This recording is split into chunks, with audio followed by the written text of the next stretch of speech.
하나님은 지금도 우리와 함께하고 계십니다. 하나님의 약속이 있습니다. 예수님의 약속 중에 하나가 우리를 절대로 고아와 같이 내버려 두지 않겠다. 자, 우리 요한복음 14장 18절 말씀을 읽겠습니다. 시작.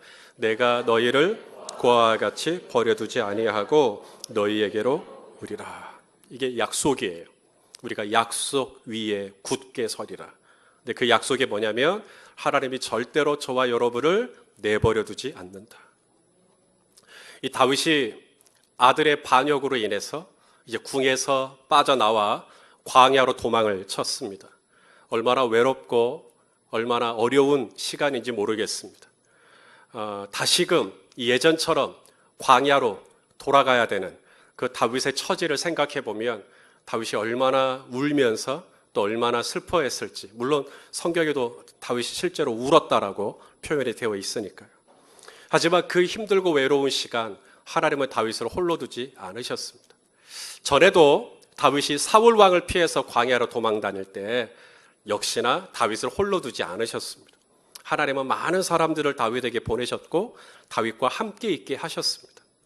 자, 하나님이 분명히 우리와 함께 하시죠. 그런데 하나님이 우리와 함께 하시는 방법이 뭐냐면 사람을 통해서입니다.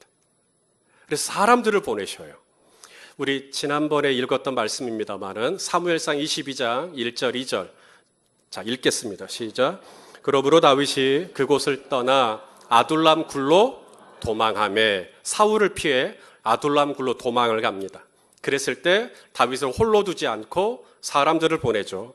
환난당한 모든 자, 빚진 모든 자, 마음이 원통한 자 이렇게 다 그에게로 모였다. 400명 가량이었다.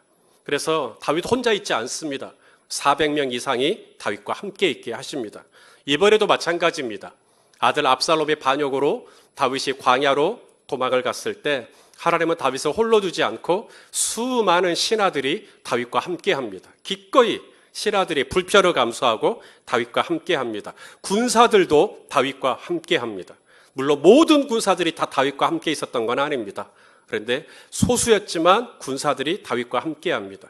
이 군사들 중에는 이방 출신의 군사들도 있습니다. 블레셋 출신의 가드, 블레셋의 도시 중에 5대 도시 중에 하나인 가드 출신의 이떼 장군이 다윗과 함께 합니다. 그의 부하들 수백 명을 데리고 다윗과 함께 하지요. 여기서 끝이 아닙니다. 사독과 아비아달 제사장들이십니다. 이분들이 언약궤를 메고 다윗과 함께 있겠다고 쫓아옵니다. 사독과 아비아달의 아들들이었던 요나단과 아히마아스도 다윗과 함께 하겠다고 왔지요. 여기서 끝이 아닙니다. 다윗의 친구 후세가 또 옵니다. 그래서 후세는 다윗의 명령을 받고 성으로 돌아가서 예루살렘으로 돌아가서 압살롬의 모사였던 아이도벨의 계략을 무찔러 버립니다. 여기서 끝이 아닙니다. 오늘 본문에 나오는 바르실레가 또 등장합니다.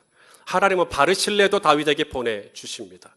이 바르실레 또한 다윗이 정말 힘들고 어려웠을 때, 외로웠을 때 다윗 옆에서 하나님의 따뜻한 위로의 통로가 되었던 사람입니다.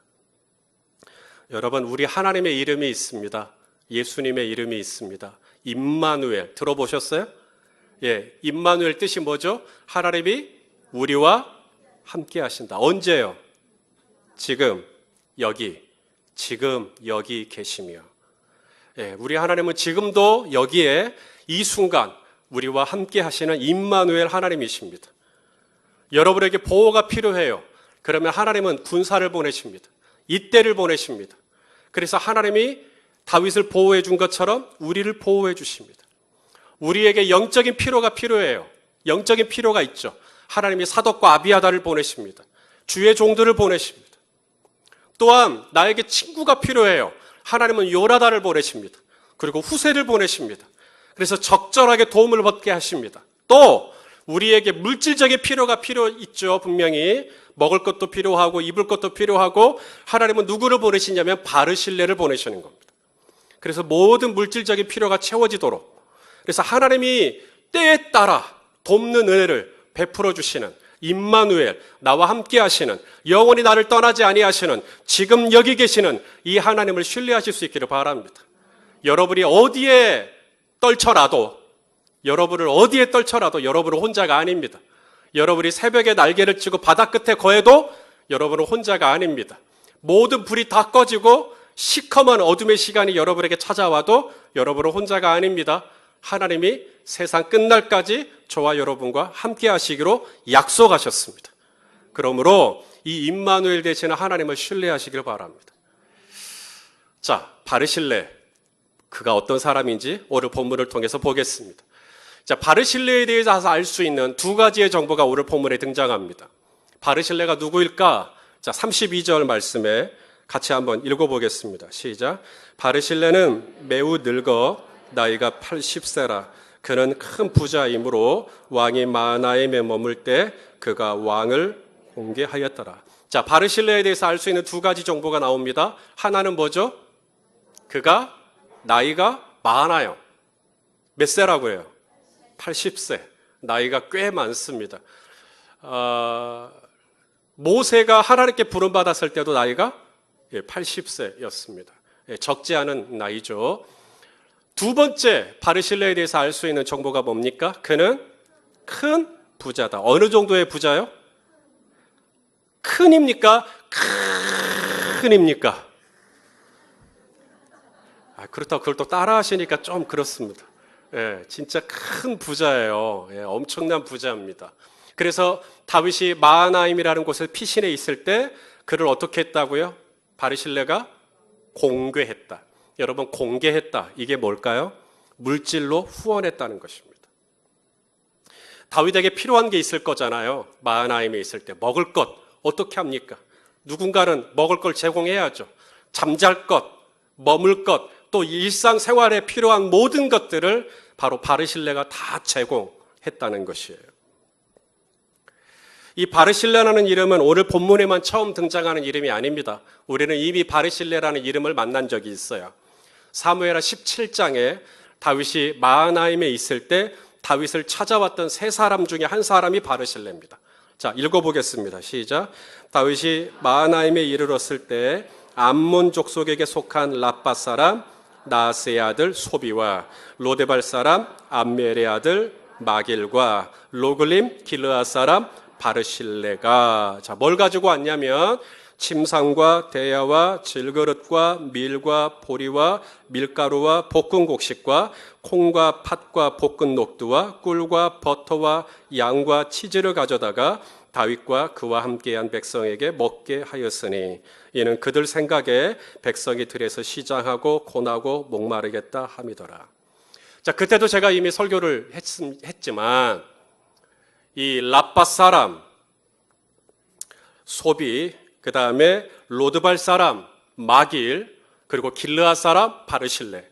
이 라빠, 암몬에 있는 라빠는 저 밑에 있고요. 그 다음에 로드발은 저쪽 북쪽에 있고요. 또 길르앗은 저쪽 동쪽에 있습니다. 이 세 사람은 동시에 한꺼번에 세 사람이 약속하고 만나서 다윗에게 온 게 아니라 완전히 서로 다 다른 지역에 있어요. 이 말은 이들은 시간차를 두고 다윗에게 왔던 것을 요약한 내용입니다. 이러이런 사람들이 다윗에게 왔었다라고 요약을 하고 우리에게 알려주고 있는 거예요. 자, 특별히 마지막 세 번째 언급하는 길르앗 사람, 바로 이 바르실레를 얘기할 때 그 다음 절에 계속해서 이야기하죠. 그가 가지고 왔던 것들이 뭘 가지고 왔다는 거예요? 침상. 침상이 뭐예요? 잠잘 때 필요한 것. 그죠? 그러니까 침상을 가져오기 전에는 다윗이 어디서 잤다는 거예요? 땅바닥에서. 그렇죠? 노상에서 그냥 길바닥에서 자는 겁니다. 침상을 어떻게 들고 옵니까? 그런데 바르실레가 와서 제일 먼저 왕을 위해서 침상을 딱 준비해 줍니다. 대야와 질그릇과 그리고 먹을 것들, 밀, 보리, 밀가루, 볶은 곡식, 콩팥, 볶은 녹두, 꿀, 버터, 양, 치즈. 여러분, 이 바르실레가 참 멋진 것은 그가 큰 부자이기 때문이 아닙니다. 저는 오늘 말씀을 준비하면서 바르실레를 묵상을 하면서 제 안에 소망이 일어났습니다. 그것은 뭐냐면 이제 오늘부터 이제 2017년 하반기가 시작이 되는데 이 하반기 사역 안에 바로 이 바르실레와 같은 사역자, 바르실레와 같은 일꾼, 바르실레와 같은 믿음을 가지고 하나님을 섬기는 그런 하반기가 되면 참 좋겠다라고 하는 소망이 제 안에 일어났습니다. 자, 바르실레가 어떤 사람인가? 세 가지로 정리하겠습니다. 첫째, 이 바르실레는 사명의 사람입니다. 오늘 말씀의 제목이 사명자 바르실레입니다. 그래서 이 바르실레의 가장 큰 특징 중에 하나가 사명이에요. 사명자. 이것이 바르실레입니다. 이 바르실레는 자신에게 부여된 많은 재물들, 하나님이 다른 사람보다 바르실레에게 좀 더 많이 줬어요. 이 바르실레는 그것을 생각해 보는 겁니다. 왜 하나님이 나에게 이렇게 많은 물질을 주셨을까? 왜 하나님이 나에게 다른 사람보다는 좀 더 여유 있게 물질을 주셨을까? 그리고 답을 찾습니다. 바로 이때 다윗이 왕이신 다윗이 어려움에 처했을 때, 정말 아무것도 없는 이 어려움에 처했을 때 바로 왕을 공개하라고 나에게 이 물질을 주신 게 아니겠는가? 형제가 어려울 때 이 형제를 공개하라고 나에게 이 물질을 주신 게 아니겠는가? 바로 이처럼 바르실레는 하나님이 자신에게 부여하신 이 물질에 대해서 그것을 자신의 사명과 연결시킵니다. 자, 에스더 말씀을 하나 보려고 합니다. 에스더 4장 14절 우리 같이 한번 읽겠습니다. 시작. 이때에 내가 만일 잠잠하여 말이 없으면 유다인은 다른 데로 말미암아 노임과 구원을 얻으려니와 너와 내 아버지 집은 멸망하리라. 내가 왕후의 자리를 얻은 것이 이 때를 위함이 아닌지 누가 알겠느냐. 에스더입니다. 에스더가 누구냐면 바사 제국의 왕후입니다. 바사, 페르시아 말합니다. 페르시아 제국의 왕후였어요. 참 기가 막힙니다. 고대의 가장 강한 나라 중에 하나가 페르시아 제국입니다.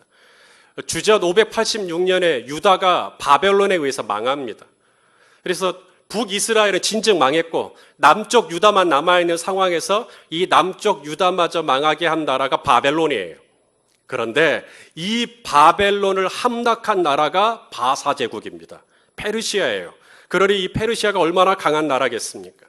그런데 이 페르시아 제국의 왕의 아내를 뽑는 그 자리에 후보에 올라간 사람이 에스더입니다. 유다 출신, 유다인, 히브리 여인으로서 이 왕후, 페르시아 제국의 왕후로 간택되는 후보에 올라가요. 기가 막힌 일입니다. 이 페르시아 제국 안에서 유태인의 존재는 나라도 민족도 없는, 그렇죠? 이미 다 망해가지고 바벨론으로 포로로 왔었던 민족을 바사 제국이 삼켜서 얻은 거니까, 그래서 민족이 없는, 나라가 없는 그냥 노예와 같은 그런 존재들입니다, 유대인들이. 그런데 바로 그 유대인 여인이었던 에스더가 바사 제국의 왕후의 후보가 올라간 것이죠. 후보가 된 것만도 놀라운데 이 바사의 왕이었던 아하수에로 왕이 수많은 쟁쟁한 자국의 여인들을 다 제치고 에스더에게 뿅 가버립니다. 그래서 에스더를 딱 뽑아요. 너를 내 아내로 삼겠다. 그래서 유다 출신의 에스더가 페르시아 제국의 왕후가 됩니다. 엄청난 거죠. 이게 로또 중에 로또입니다. 이보다 더 기가 막힌 일은 없습니다. 어떻게 그럴 수가 있는가? 노예 민족이었던 이 유다인이 어떻게 왕후가 된단 말인가? 기가 막힌 일입니다. 그런데 이 에스더의 삼촌이었던 모르드게가 바로 이걸 이야기하는 겁니다. 에스더가 왕후가 되고 난 다음에 유다인들에게 큰 위기가 찾아와요. 바로 이 아하수에로 왕의 제2인자였던 하만이 유다인들을 다 멸절시킬 계획을 세우게 됩니다. 그래서 제비를 뽑아요. 그래서 제비를 뽑아서 날짜를 정합니다. 그래서 그 날 디데이가 다가오는데 디데이에 이제 유다인들을 다 죽이는 거예요. 모든 이제 바사 제국 아래에 있는 모든 유다인들을 다 죽이기로 서로 약속을 했습니다. 바로 그때 모르드게, 삼촌이었던 모르드게가 왕후 에스더에게 찾아가서 이렇게 얘기한 겁니다. 네가 왕후가 된 것이, 어떻게 네가 왕후가 될 수 있었겠느냐? 네가 왕후가 된 것이 바로 이때를 위함이 아니냐. 지금 우리 민족이 완전히 다 날아가게 생겼는데 바로 이때를 위해서 너가 왕후가 된 것이 아니겠느냐. 네가 왕에게 나아가 우리 민족의 상황을 이야기 좀 해줘라.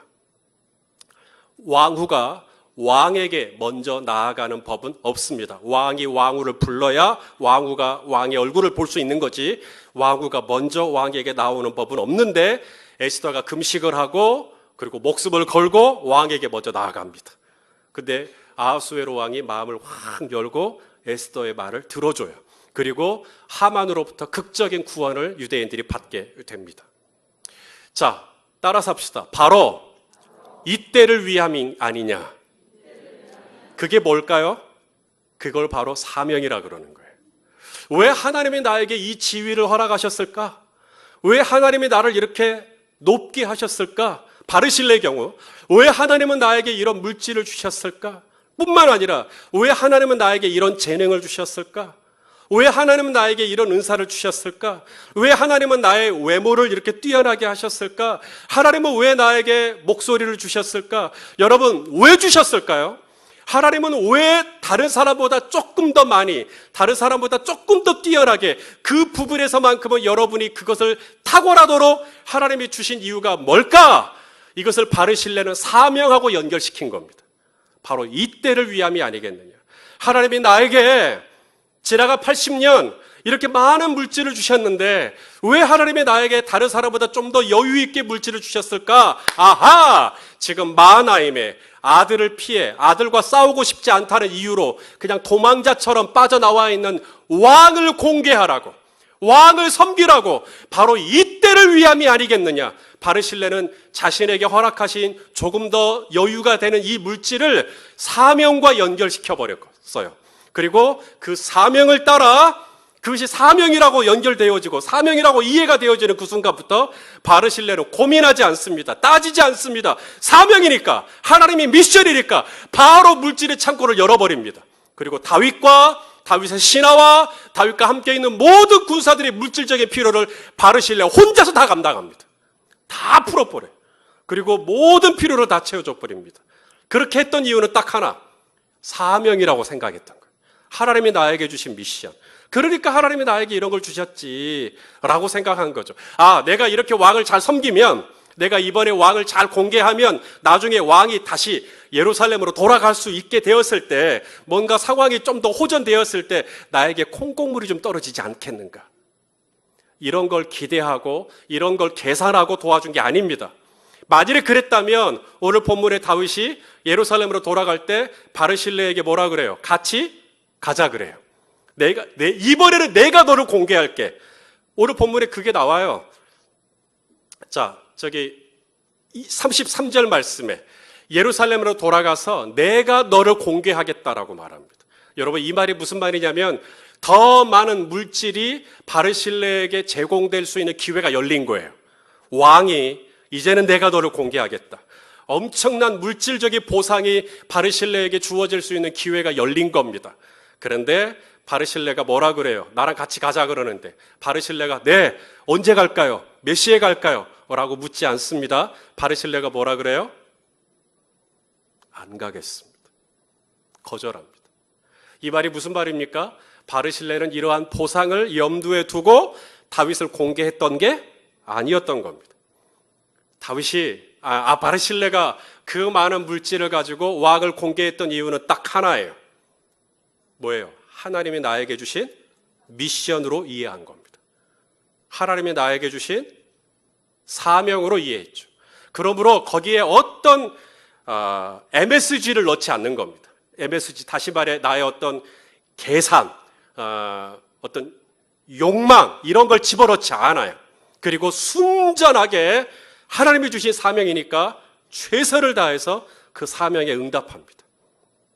바르실레 멋있습니다.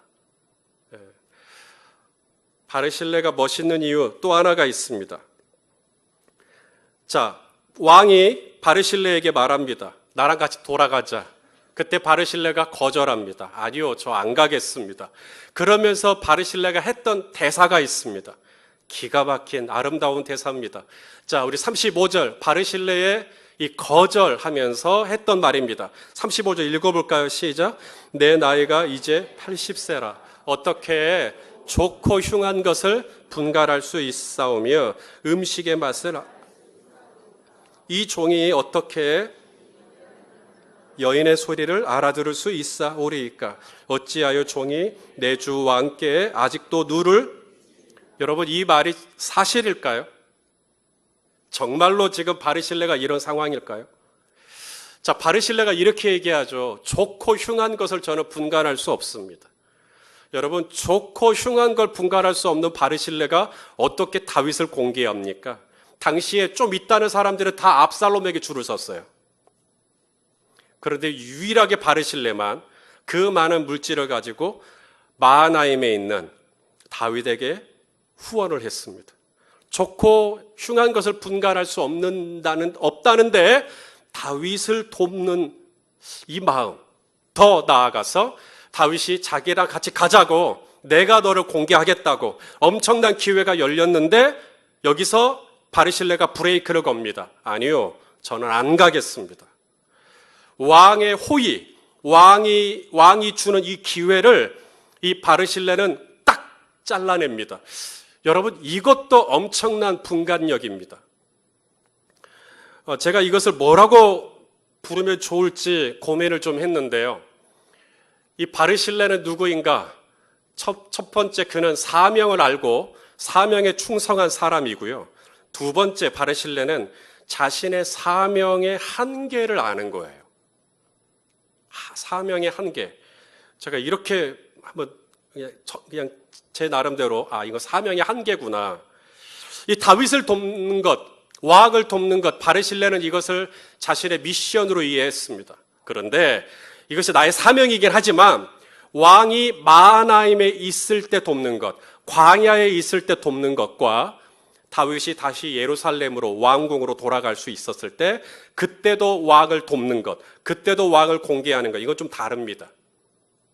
바르실레는 정말 다윗이 어려워졌을 때, 정말 다윗이 힘들어졌을 때, 침상 하나도 없고, 아까 살짝 지나갔습니다마는 사무엘하 15장에서는 다윗이 성에서 빠져나올 때 맨발로 빠져나왔다 그랬거든요. 정말 아무것도 없는 다윗입니다. 그를 위해서 대야와 질그릇, 밥그릇도 없었던 거죠. 그런 것들을 제공하는 것, 광야에 있을 때 돕는 것, 하지만 왕궁, 모든 것이 다 갖추어진 왕궁에 갔을 때 다윗을 돕는 것. 바르실레는 하나님께서 이 중간에 선을 긋는 걸 느꼈던 거죠. 너는 여기까지 마하나임에 있을 동안에만 다윗을 돕는 것. 사명의 한계입니다. 다 하는 거 아닙니다. 그냥 여기까지 마하나임 시즌, 마하나임에 있는 동안에만 다윗을 돕는 것. 자, 모세를 예를 들겠습니다. 하나님께서 모세를 부르셨죠. 모세에게 미션을 주셨습니다. 출애굽하라는 거예요. 애굽에서 고통당하는 이스라엘 백성들을 끄집어내라는 거예요. 그리고 어디로 인도하라는 것입니까? 하나님께서 아브라함과 이삭과 야곱에게 맹세하셨던 땅, 약속의 땅, 가나안까지 이스라엘 백성들을 인도하는 것. 맞습니까?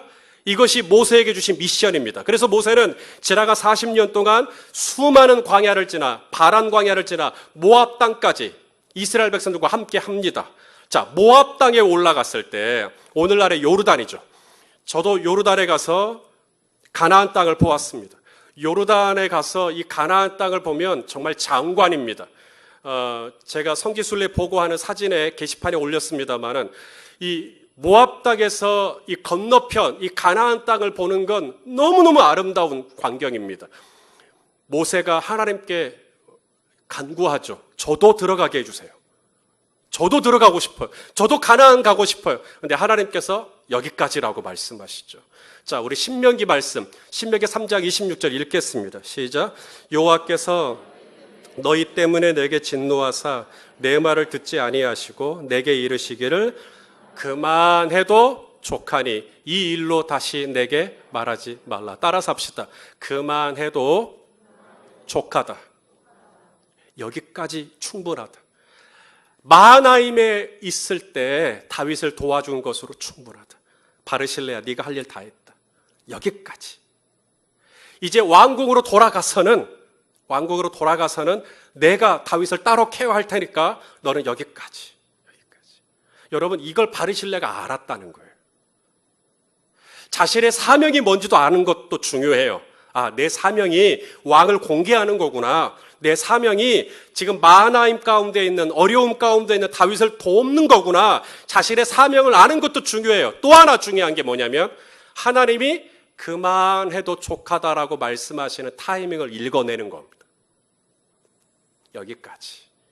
저도 막 이렇게 목회를 하다 보면 이렇게 뭔가를 막 하고 싶을 때가 있어요. 우리 성도님들에게 제가 이렇게 뭔가를 좀 하고 싶을 때가 있어요.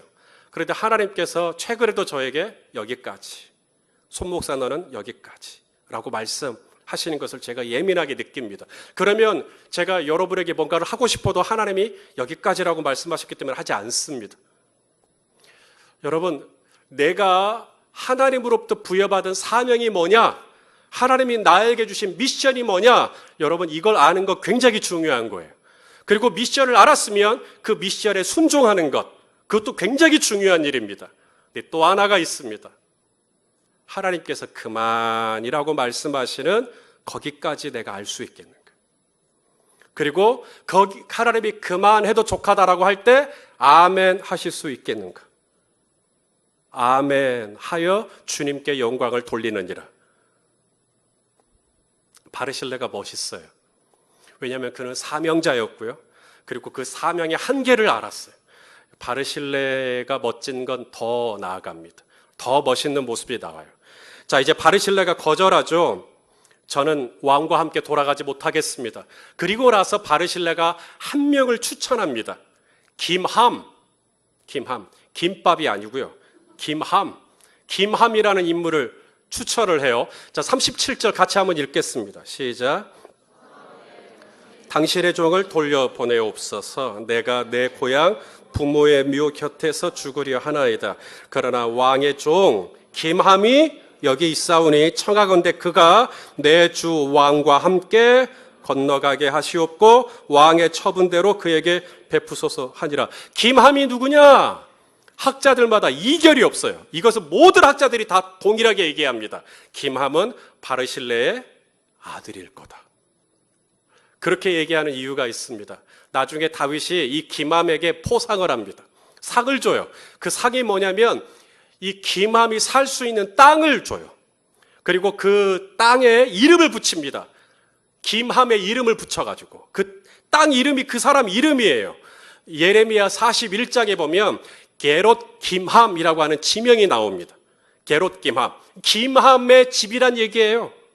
김함의 게롯이란 말은 여관, 숙소 뭐 이런 뜻인데 이 김함이 살고 있는 곳이다 이 말입니다. 그래서 하나님이 아예 땅을 하나 베들레헴 근처에다 줘버립니다. 그리고 그 땅의 이름은 게롯 김함, 김함의 거예요. 그러므로 왕이 엄청난 보상을 한 것이죠. 바르실레가 왜 자신의 아들을 추천했을까요? 이번 기회에 내 아들을 출세시키기 위해서, 이번 기회에 내 아들을 등용하게 해서 내 아들에게 어떤 멋진 사회적인 어떤 지위를 얻게 하기 위해서 아들을 추천했다. 여러분 기억하십니까? 이 바르실레는 사명자입니다. 그는 사명의 사람이에요. 이 바르실레가 이해하고 있는 자신의 사명은 뭐라 그랬다고요? 왕을 공개하는 것입니다. 왕을 섬기는 거예요. 이것이 자신의 사명으로 인식하고 있어요. 그런데 이 사명을 다하자니 하나님이 그만해도 족하다라고 선을 그었어요. 자신의 나이가 80이에요. 자신이 오히려 다윗을 옆에서 공개하다가 다윗에게 누가 될 수 있어요. 다윗에게 집이 될 수 있어요. 이것을 바르실레는 아는 겁니다. 그래서 바르실레가 자신은 왕을 공개하는 것이 자신의 미션이지만 이 미션을 자신이 온전히 수행할 수 있을 만큼의 객관적인 상황이 되지 않는다라는 걸 아니까 누구를 추천하냐면 바로 자신의 아들을 추천하는 겁니다. 자신의 아들이 이번 기회에 좋은 자리를 얻어서 좀 사회적으로 유명 인사가 되라고 아들을 추천한 게 아니고요. 왕을 섬길 수 있는 기회를, 왕을 공개할 수 있는 기회를 내가 못하니까 내 아들이 하도록, 내 아들이 왕 곁에서 왕을 모시고 왕을 공개하며 왕을 섬길 수 있도록, 내 자녀가 그 일을 할 수 있도록, 나만 왕을 섬기는 게 아니라 부모만 왕을 섬기는 것이 아니라 내 다음 세대, 내 자녀들도 동일하게 왕을 섬기는 영광을 누리도록 그 기회를 주십시오라고 청구한 겁니다. 우리 가문이 잘 되기 위해서가 아니라 왕을 섬길 수 있는 기회를 내 자녀에게 주기 위해서. 바르실레는 누구인가? 그는 다음 세대를 준비시키는, 다음 세대를 세울 줄 아는 바로 그런 사람이었던 거죠. 일부 말씀을 마치고 이제 성도님들하고 인사를 하는데 제 아버님이 이제 걸어 나오셨어요. 그리고 제 어깨를 툭툭툭 두드리면서 바로 이 세 번째 바르실레의 꿈이 내 꿈이다. 내 자녀들, 내 손주들에 이르기까지 왕을 섬기는 것, 이것이 내 꿈이다. 그러면서 우셨어요. 여러분, 이게 바르실레는요, 왕을 공개하는 것이 너무 좋아요. 왕을 섬기는 게 너무 좋아요. 그리고 이 좋은 것을 내 자녀들도, 내 다음 세대도 동일하게 경험하게 되기를 원하는 거죠.